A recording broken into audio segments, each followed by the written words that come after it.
మన రాష్ట్రంలో కూటమి ప్రభుత్వం అధికారంలోకి వచ్చినాక సీమరాజ అనే ఒక యూట్యూబరు విపరీతంగా రెచ్చిపోవడం జరుగుతుంది.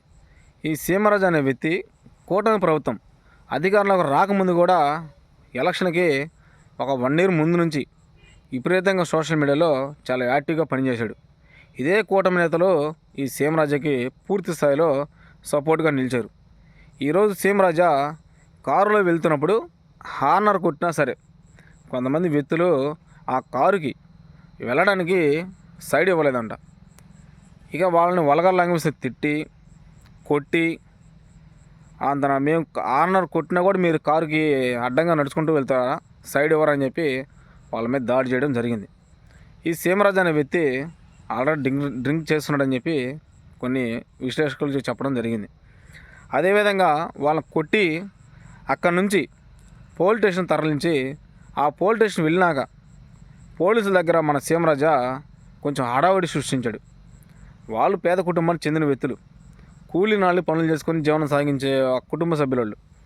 వాళ్ళు ఆల్రెడీ చెప్పారు, సీమరాజా గారు మేము మీ యూట్యూబ్లో మిమ్మల్ని ఫాలో అవుతాం, మీ వీడియోస్ చూస్తాం, మీ వీడియోస్ బాగుంటాయి అన్నా, మమ్మల్ని కొట్టద్దన్న, మేము ఏడ పేదవాళ్ళని కూలీ నాళ్ళు పనులు చేసుకుంటాం అని చెప్పి వాళ్ళు రిక్వెస్ట్గా అడిగారు.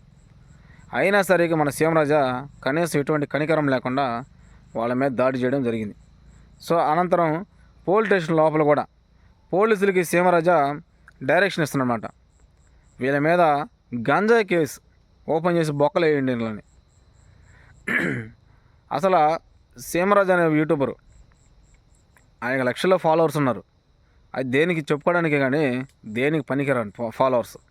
అది ఎందుకంటే ఒక వీడియో చూస్తే మనం ఒక వీడియో చేస్తే కూటమి నేతలైనా ప్రతిపక్ష పార్టీ అయినా చూసే విధంగా ఉండాలి. లేదు ఇతర వ్యక్తులు వేరే పార్టీ చెందిన వాళ్ళైనా సరే మనం పెట్టిన వీడియో లైక్ చేసే విధంగా ఉండాలి. లేదంటే ఎంతో కొంత చూసి పర్లేదు ఈ వీడియో అనిపించుకునే విధంగా ఉండాలి. కానీ మన సీమరాజు చేసే వీడియోలు కానీ చూస్తే పూర్తిగా వల్గర్గా ఉంటాయి, నెగిటివ్గా తిట్టడాలు ఉంటాయి. తమ్నైల్స్ అసలు డిఫరెంట్. అదే తమ్నైల్స్ గురించి చెప్పుకోవడం కూడా వేస్ట్. ఇంకా వాళ్ళు ఏ తమ్నైల్ పెడతారు అనేది కూడా ఇక చెప్పుకోవడానికి సిగ్గుచేటుగా ఉంటుంది. ఆ రేంజ్లో ఉంటే వాళ్ళ ఛానల్స్ నడిపిస్తారు. కానీ సీమరాజు అనే వ్యక్తి ఈరోజు ఇదే కూటమి ప్రభుత్వాన్ని అడ్డం పెట్టుకొని ఇష్టానుసారంగా రెచ్చిపోతున్నాడు కదా.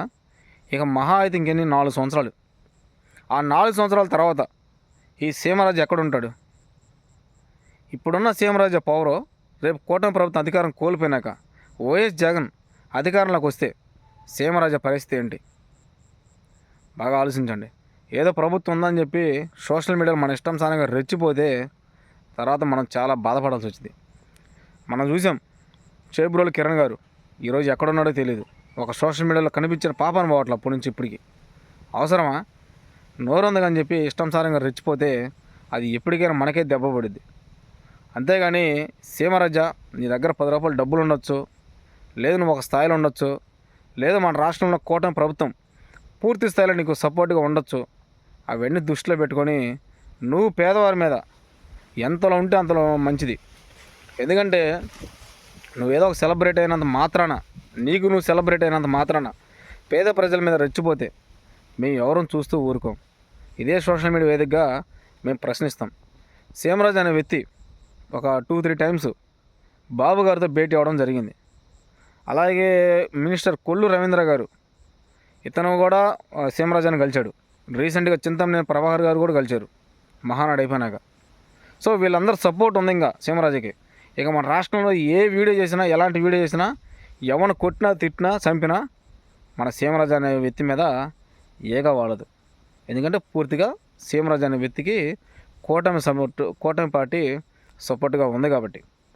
సో కూటమి ప్రభుత్వం ఎంత సపోర్ట్గా ఉన్నా సరే సీమరాజు అనే వ్యక్తి నీచమైన పనులు, వల్గర్ లాంగ్వేజ్తో తిట్టడం, పేద ప్రజల మీద దాడులు చేస్తే మటుకి మేమైతే చూస్తూ ఊరుకోం. ఇదే కూటమి ప్రభుత్వాన్ని ప్రశ్నిస్తాం. కూటమి ప్రభుత్వం సీమరాజు అనే వ్యక్తి మీద కూడా చట్టపరంగా చర్యలు తీసుకోవాలి. తీసుకున్నంత వరకు మేము కూటమి ప్రభుత్వాన్ని ప్రశ్నిస్తూనే ఉంటాం. ఏదేమన్నా సీమరాజా గారు మీరు గుర్తుపెట్టుకోండి, ఈరోజు ఏదో అధికారులు ఉందని చెప్పి మీ ఇష్టానుసారంగా యూట్యూబ్లో కానీ రెచ్చిపోతే రేపటి రోజున ఇంకా మహా అయితే 4 సంవత్సరాలే. ఇక 4 సంవత్సరాల తర్వాత ఆలోచించుకోసారి కూటమి ప్రభుత్వం అధికారంలోకి రాకముందు ఎలా ఉన్నావు, వచ్చినాక ఎలా ఉన్నావు, రేపు అధికారం కోల్పోయినాక నీ పరిస్థితి ఏ విధంగా ఉంటుందో ఒకసారి ఆలోచించుకొని కొంచెం క్రమశిక్షణగా నువ్వు ఉండాలని మనస్ఫూర్తిగా కోరుకుంటున్నా. Thank you.